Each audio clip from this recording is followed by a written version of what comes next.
கர்த்தர் அருமையான இந்த மாலை வேலையை நமக்கு கொடுத்தபடினா நன்றியோடு ஸ்தோத்திரிப்போம். இந்த நாளிலே நாம் தேவ சமூகத்திலே காத்திருப்போம். தேவனுடைய செய்தி மகத்துவமாக வெளிப்படுவதற்கு நாம் ஆயத்தமாக இருப்போம். இந்த நேரத்தில் இன்கால் மெசேஜில் பாடல் இருக்குது. அதுக்கு முன்னாடி சகோதரி உமா அவர்கள் ஜெபம் பண்ணுங்க. சிஸ்டர் ஸ்தோத்திரம், ஜெபம் பண்ணுங்க.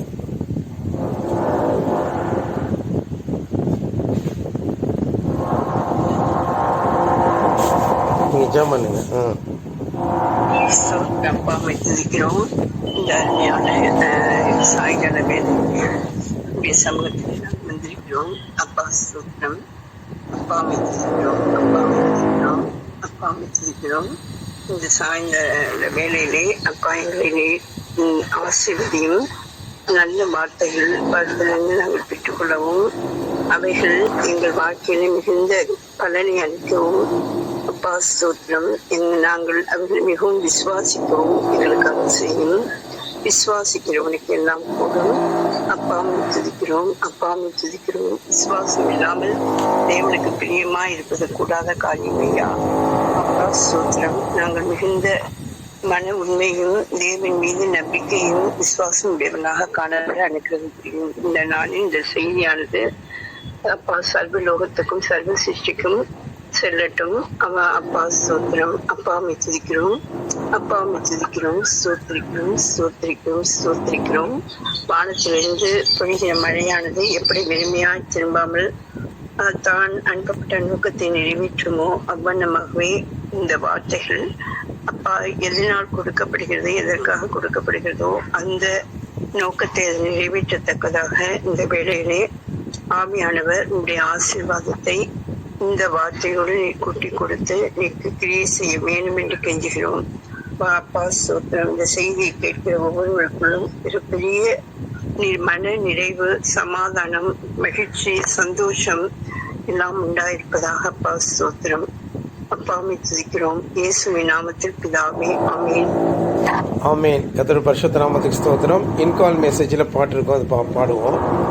இன்ப இயேசுவின் இணையிலா நாமத்தை புகழ்ந்து இகமதில் பாடிட தருணம் இது அப்படிங்கிற பாடல்.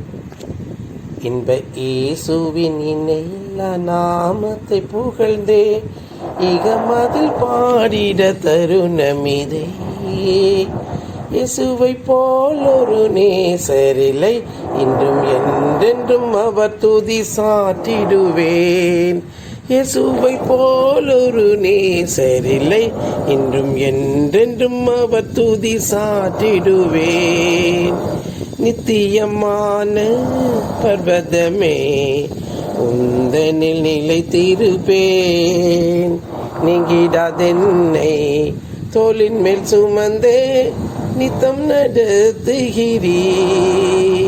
என்னையும் ஜனமாய் நினைத்தே ஈந்தீர் உன்னதல் வெளிப்படுத்தல் நிறைவாய். இன்ப இயேசுவின் இணையில்லா நாமத்தை புகழ்ந்து இகமதில் பாடிட தருணமிதே. இயேசுவை போல் ஒரு நேசரில்லை, இன்றும் என்றென்றும் அவர் துதி சாட்டிடுவேன். பாவத்திலே வீழ்ந்து மாயையிலே ஆழ்ந்து நான் மாழ்கையிலே பிரிந்து தேவ அன்பினை காட்டியே பட்சமாய் பிரித்தெடுத்தீர்.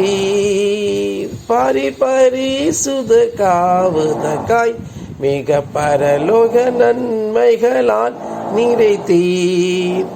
இன்ப இயேசுவின் இணையில்லா நாமத்தை புகழ்ந்து இகமதில் பாடிட தருணமிதே.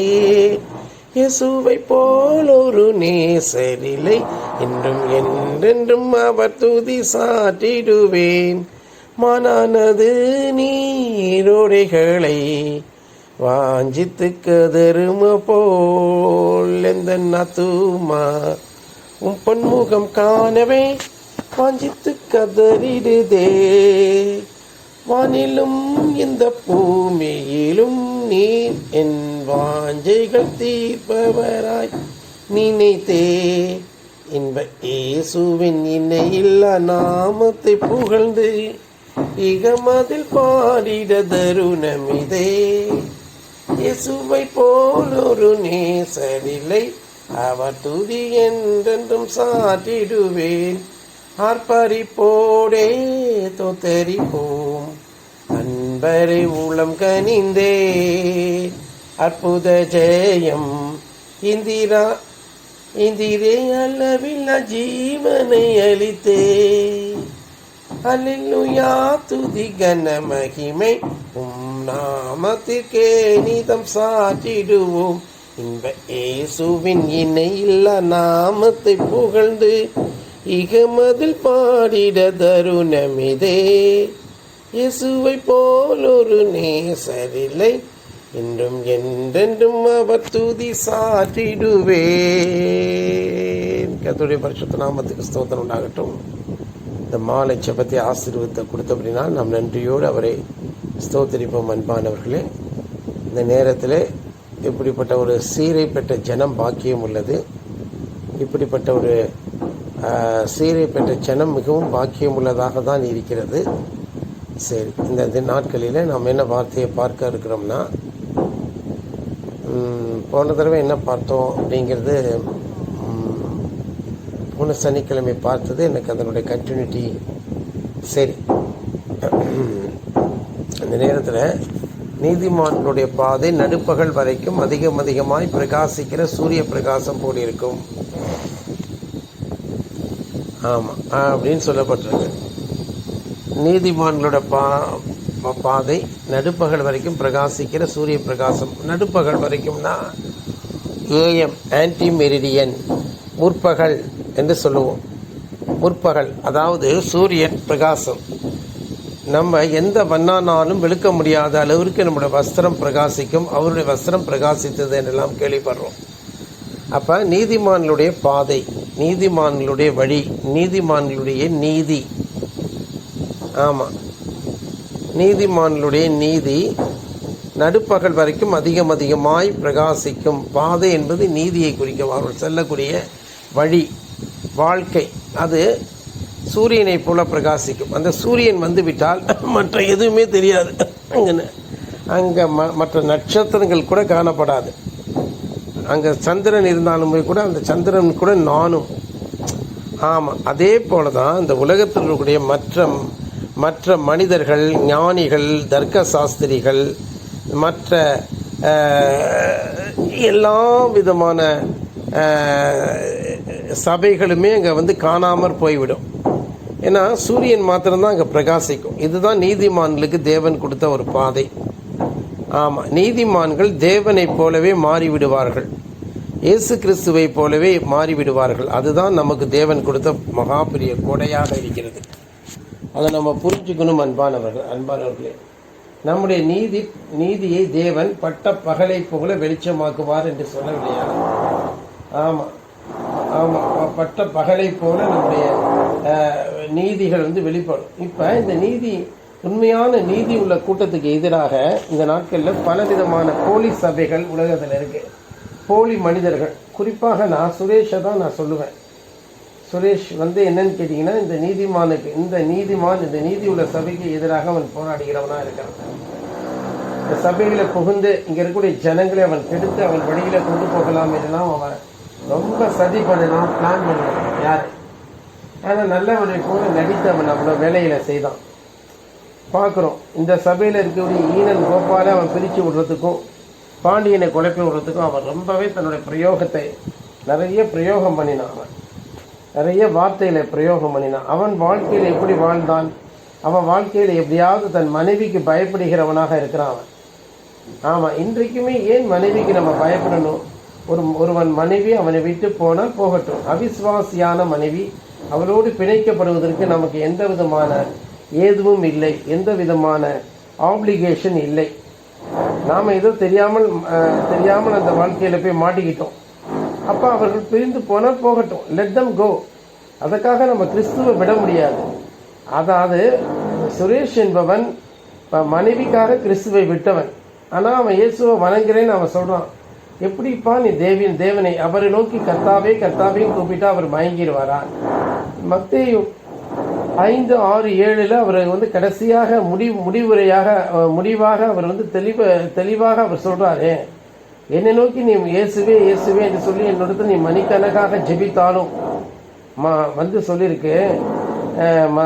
வந்து மத்திய 6ல் நீ எவ்வளவு அதிக வசனிப்பினாலும் ஜெபித்தாலும் சரி, புரியுதா? அதே வந்து மத்திய 7ல் அவரை நோக்கி கர்த்தாவே கர்த்தாவே நீ எவ்வளவு கூப்பிட்டாலும் சரி, பிதாவின் சித்தம் நீ செய்யவில்லை. அப்படி என்றால் தேவன் உன்னுடைய ஜெபத்தை எப்படி கேட்பார்? இதுதான் பொல்லாதவன் ஆசீர்வாதம் என்பவனையும் பார்த்து கேட்பார். அவன் இந்த உலகத்தின் மீது ஆசை வைத்து அப்படிப்பட்ட ஒரு பெரிய கூட்டத்துக்கு தலைவனாகும்படிக்கு அவன் அப்படிப்பட்ட ஒரு அற்ப வாழ்க்கையை அவன் தேர்ந்தெடுத்தான். அவன் மனைவி அவனை மிகவும் வஞ்சித்தாள். அவன் மனைவி ஹேனா ஆசீர்வாதம் என்பவள் அவனை மிகவும் வஞ்சித்தாள். அவன் சரியாக தேவன் அவர்களை வைத்து செய்தார். அவள் அவனை விட்டு நீங்கும்படிக்கு செய்தார். இந்த மாதிரி ஒரு கொடுமை எங்கேயாச்சும் நடக்குமா? யோசிச்சு பாருங்க. ஊர் உலகத்துக்கு அவன் வியாதிகளை நான் சுகமாக்குறேன் என்று சொல்ல வந்தவன் இப்பொழுது என்ன வாயிற்று என்று சொன்னால், அவன் மனைவியை வியாதி பிசாசு அங்கு கொண்டு போய்விட்டது. உண்மையிலேயே அவள் மரித்த பொழுது அநேக பேய்கள் அவளை இழுத்துட்டு தான் போயிருக்கு. ஏன்னா அவள் அப்படிப்பட்ட ஒரு ஏசபேல் என்பவள் ஆகாப் என்கிற ராஜாவுக்கு அமைந்த இவனும் ஒரு ஆகாப் ராஜாவை போல இருக்கான். ஆனால் தேவன் இந்த ஊழியத்தை எலியா தீர்க்கதரிசியினுடைய ஊழியத்தை போல வைத்து அவர்களுக்கும் நமக்கு இடையில இப்படி ஒரு நியாயத்தீர்ப்பை தேவன் கொடுத்திருக்கிறார். யோசிச்சு பாருங்க. அப்ப நீதிமான்களுடைய பாதை, நீதி தவறியவர்களுடைய பாதை என்று 2 பாதை இருக்கு. அது என்றைக்குமே அது வந்து தாழ்ந்த பாதாளத்தை நோக்கி போகும். தாழ்ந்த பாதாளத்தை நோக்கி தான் அது போகும். அது அசுத்த மனிதர்களுடைய பாதை, மாய்மாலக்காரர்களுடைய பாதை. ஆமாம், ஏன்னா அவர்களெல்லாம் சர்ப்பத்தின் வித்து, அவர்களுடைய ஆவி தாழ இறங்கும் சொல்லியிருக்கு. தாழ இறங்கும் சொல்லப்பட்டிருக்கு. உண்மையான பரிசுத்தவனுடைய ஆவி தேவன்கிட்ட போயிடும். ஆனால் மிருகத்தினோட ஆவி கீழே இறங்கும். ஏன்னா மிருகம் பொல்லாங்கையினால் உண்டாயிருந்து காயினுடைய வம்சமாக அவர்கள் இருக்கிறத பார்க்கிறோம். ஆமாம், ஏதேன்றதுல தெளிவாக சொல்லப்பட்டிருக்கு, காயின் பொல்லாங்கினால் உண்டானவன். அதை ஒன்று யோவானில் அவர் தெளிவாக யோவான் சொல்றார், அவன் பொல்லாங்கினால் உண்டாயிருந்து.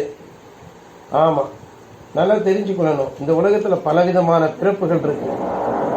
ஆமாம், பலவிதமான பிறப்புகள் இருக்கு. தேவன் ஆதாமை சிருஷ்டித்தார், அது பிறப்பு கிடையாது. அதன் பிற்பாடு தேவன் வந்து அவனை வந்து பூமியின் மண்ணினால் உண்டாக்குறார். ஆமாம், அவனை உருவப்படுத்தி அந்த உருவத்தில் கொண்டு போய் அந்த ஏற்கனவே சிருஷ்டித்ததை கொண்டு போய் வைக்கிறார். ஆமாம், அப்போ பூமியின் மண்ணினால் உண்டாக்கப்படுறான்.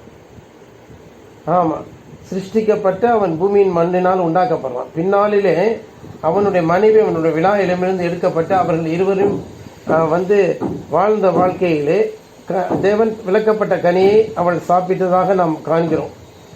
ஆமாம், விளக்கப்பட்ட கனி என்பது என்ன? சர்ப்பம் அவளை வஞ்சித்தது, அதுதான். அதனால் காயின் உருவானான். வஞ்சிக்கிறது என்றால் சர்ப்பத்தோடு அவள் வந்து தகாத உறவில் இருந்தாள். அதனால தான் அவளுக்கு வந்து பிரசவ வேதனை கிடைச்சிச்சு. ஆமாம், எந்த இடத்துல பாவம் செய்தாலும் அந்த இடத்துல அவளுக்கு அடி கிடைத்தது. ஆமாம், அதுதான் உண்மை. சர்ப்பத்தின் வித்து அங்கே உருவானது. பொல்லாங்கினால் உண்டாயிருந்து காயின் அப்படின்னு எந்த இடத்துலையுமே ஆதாமுக்கு காயின் பிறந்தான் சொல்லப்படவே இல்லை. வம்சவல்ல அட்டவணையில். அதனால் இது ஒரு உண்மை. மிருகம் குணம், மிருகத்தினோட ஆவி நிச்சயமாக தாழ பூமியில தான் இறங்கும். ஆமாம், தாழ பூமியில இறங்குகிற ஆவின்னு சொல்லப்பட்டிருக்கு. அதை நம்ம நல்லா கவனிக்கணும். ஆமாம் அன்பானவர்கள், தாழ பூமியில இறங்குகிற ஆவி தாழ பூமியில தான் இறங்கும். தாழ பூமியில இறங்கக்கூடிய ஆவி. ஆமாம்,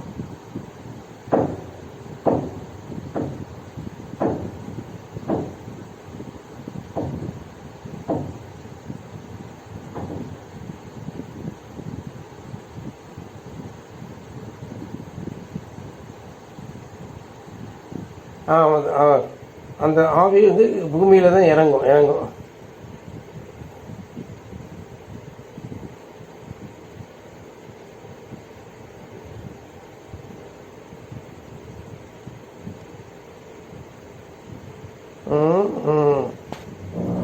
உயர ஏறும் மனுஷனுடைய ஆவியும் தாழ பூமியில் இறங்கும் மிருகங்களுடைய ஆவியும் அறிகிறவன் யாருன்னு சொல்லப்பட்டிருக்கு.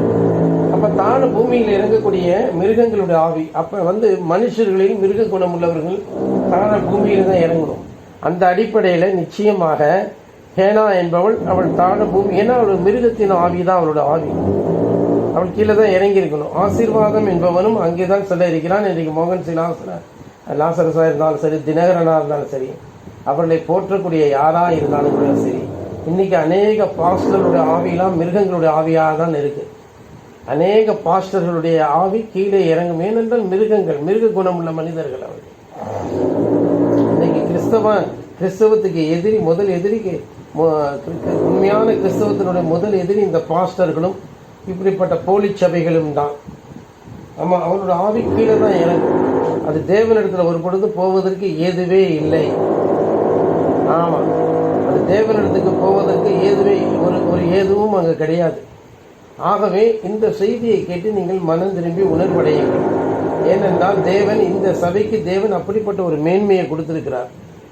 எப்படி என்றால் பரலோக ராஜ்யத்தின் ரகசியங்களை அறியக்கூடிய அறிவு, அந்த ஞானம் தந்திருக்கிறார். ஏனென்றால் அவ்வளவு பெரிய விலையை கொடுத்திருக்கிறோம். நாம் எல்லாரும் மத்திய 5 வழியாக அவ்வளவு உபத்திரவப்பட்டிருக்கிறோம். ஒவ்வொரு நாளும் நமக்கு புரியாத புதிராக போய்கொண்டிருக்கிறது. மற்றொரு வாழ்க்கையில எல்லாம் சாதகமாக நடக்கும் பொழுது நம்முடைய வாழ்க்கையில மாத்திரம் அது அவ்வளவு நல்லதாகவே இல்லை. நம்ம அதை பார்க்கணும். சொல்றது புரியுதா புரியலையா? நம்முடைய வாழ்க்கையில எல்லாமே பாதகமாக இருக்கிறத பார்க்கணும். அது தேவ கோபத்தினால் விளைந்ததா கிடையாது. தேவன் நம்ம எளிமை, துயரம், சாந்தம், பசிதாகம், இரக்கம், இருதயத்தில் சுத்தம், சமாதானம், நீதி நிமித்தம் துன்பம், அதன் மத்தியிலே சந்தோஷப்பட்டு களி கூறக்கூடிய நல்ல நம்பிக்கை, விசுவாசத்தை தேவன் நமக்கு கட்டளையிட்டிருக்கிறார். இந்த பாக்கியங்கள் இது ஒரு 10 வெள்ளிக்காசுக்கு ஒப்பீடு செய்து நான் அருமையாக உங்களுக்கு ஒரு புரிவதற்காக சொல்லுவேன். அப்ப இந்த விதமான பரிசுத்த அலங்காரத்தை நம்முடையவர்களா இருக்கிறோம். எளிமை, துயரம், சாந்தம் என்பதெல்லாம் ஒரு அலங்காரத்தை நமக்கு கொடுக்குது. மனவாட்டி உருவாக்கப்பட்டு இருக்கிறார். இது யாருக்கும் புரியாது. இந்த உலகத்தில் இவ்வளவு காம்படிஷன், இவ்வளவு போட்டி பொறாமை இல்லை உலகத்திலே நாம் மாத்திரம் இப்படிப்பட்ட சிறந்த ஒரு வாழ்க்கையை உடையவர்களாக நம்ம இருப்பது பெரிய பெரிய பெரிய பாக்கியம் அல்லவா? இது மாபெரும் பாக்கியம். இது மற்றவர்களுக்கு யாருக்குமே புரியாது.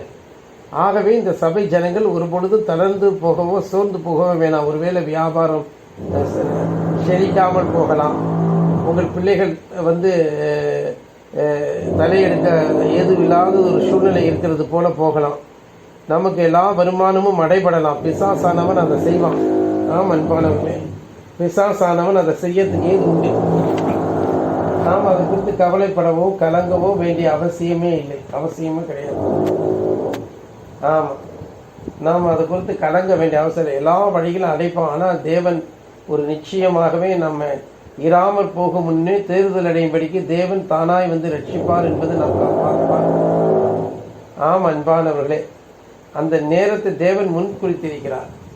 அவருடைய வேலையும் காலங்களையும் அறிகிறதற்கு யாருக்குமே தெரியாது. அவருக்கு காத்திருக்கிறவர்களுக்கு செய்பவர்களை உலகத் தோற்றுவதென்று மனுஷன் காணவில்லை, செவிகள் கேட்கவில்லை, அது மனுஷருடைய கண்கள் காணவில்லை, செவிகள் கேட்கவில்லை, மனுஷருடைய இருதயத்தில் தோன்றவும் இல்லை என்பதை நாம் மறந்து போகக்கூடாது. ஆம் அன்பானவர்களே, நாம் நிச்சயமாகவே அது மறந்து வைக்கக்கூடாது. அதை மறக்கவே நாம கூடாது அன்பானவர்களை நல்லா புரிஞ்சுக்கணும். ஆமா, அதை மறந்து போகக்கூடாது.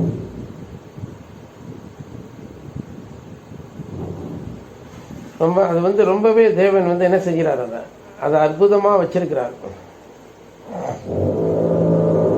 அற்புதமான ஒரு வாழ்க்கையா தான் நமக்கு கிடைத்திருக்கிறது அன்பானவர்களே.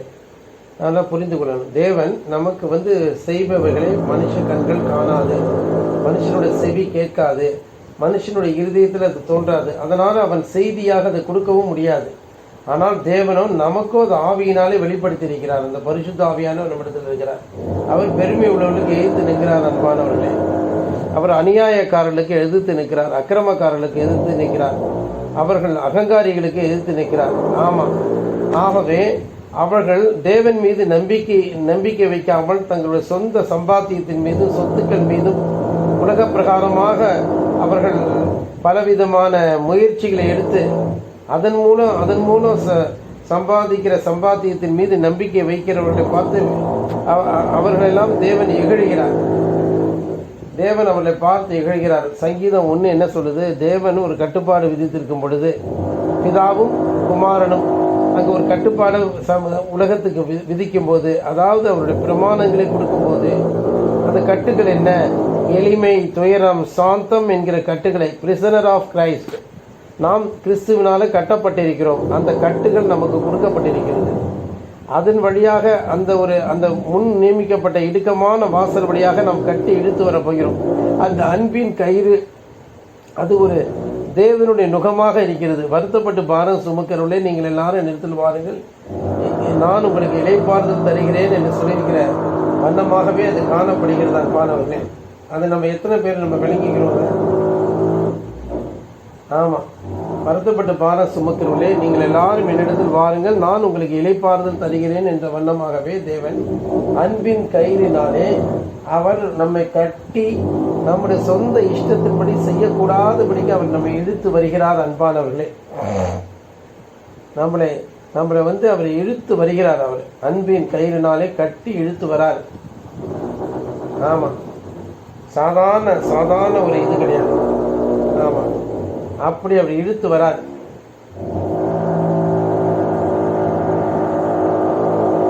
அப்ப அவர் இழுத்து வரும் பொழுது நம்ம என்ன செய்யணும் சொல்லுங்க பார்ப்போம்.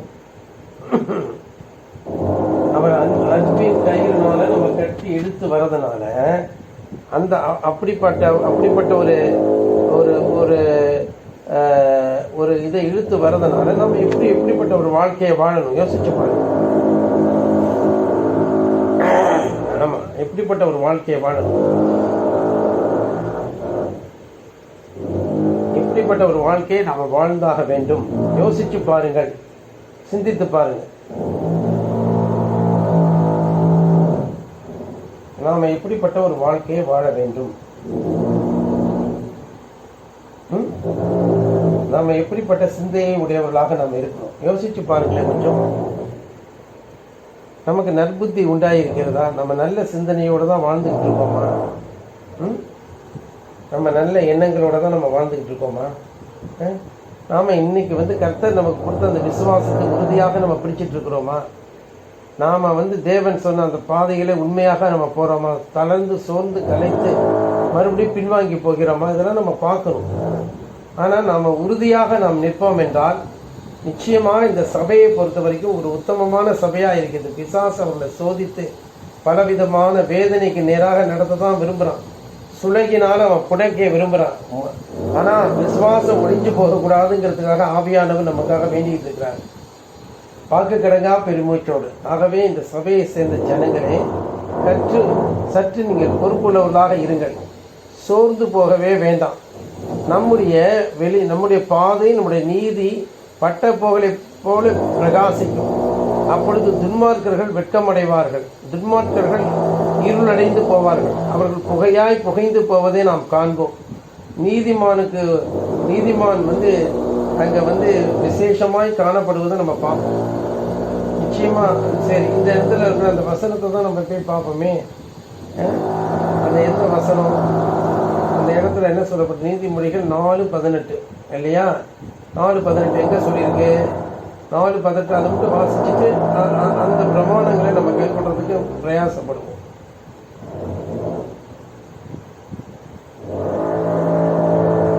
நீதிமொழிகள் 4:18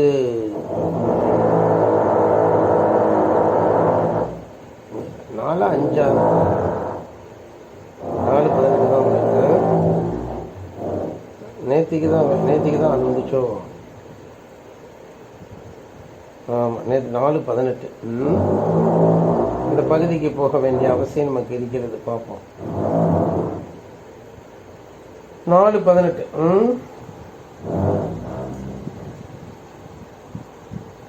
நீதிமானுடைய பாதை நடுப்பகல் வரைக்கும் அதிகமாய் பிரகாசிக்கிற சூரிய பிரகாசம் போல இருக்கும். துன்மார்க்கருடைய பாதையோ காரிருளை போல் இருக்கும், தாங்கள் இடறுவது இன்னதென்று அறியாதவர்கள். இதுதான் ஹேனா ஆசீர்வாதம் என்பவள் போன வழி, போன இடம். அவை காரிருளை போல இருக்கு. இதுதான் துன்மார்க்கன் மதுரை ரவிச்சந்திரன் போன இடமும் அதான். துன்மார்க்கனுக்கு சமாதானம் இல்லை. இதோ ஜெயரோஸ் என்பவன் போன இடமும் அதான். ஆமாம், இந்த இடத்துக்கு தான் சுரேஷ் போகக்கூடாதுன்னு தான் நான் போராடிட்டு இருக்கேன். இந்த பயம் எல்லாத்துக்கும் ஏன் வர மாட்டேங்குதுன்னு தெரியல, ஏன் இப்படி இருக்காங்கன்னு தெரியல. பாருங்க, அந்த அதிகாரம் எப்படி ஆரம்பிக்குது.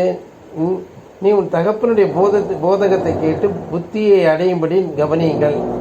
நான் உங்களுக்கு நற்போதகத்தை தருகிறேன், என் உபதேசத்தை விடாதிருங்கள். நான் என் தகப்பனுக்கு பிரியமான குமாரனும் என் தாய்க்கு மிகவும் அருமையமான பிள்ளையுமானவன். அவர் எனக்கு போதித்து சொன்னது, உன் இருதயம் என் வார்த்தைகளை காத்து கொள்ள கடவுது, என் கட்டளைகளை கைக்கொள், அப்பொழுது பிழைப்பாய். ஞானத்தை சம்பாதி, புத்தியை சம்பாதி, என் வாயின் வார்த்தைகளை விட்டு விலகாமலும் இரு அப்படின்னு அவர் தகப்பன் சொல்லியிருக்கிறார். யாரு? அவர் எனக்கு போதித்து சொன்னது யாரு? தாவீது சாலமோனுக்கு சொல்லியிருக்கிறார். ஆமாம், அதை விடாதே, அது உன்னை தற்காக்கும், அதன் மேல் பிரியமாயிரு, உன்னை காத்து கொள்ளும். ஞானமே முக்கியம், ஞானத்தை சம்பாதி.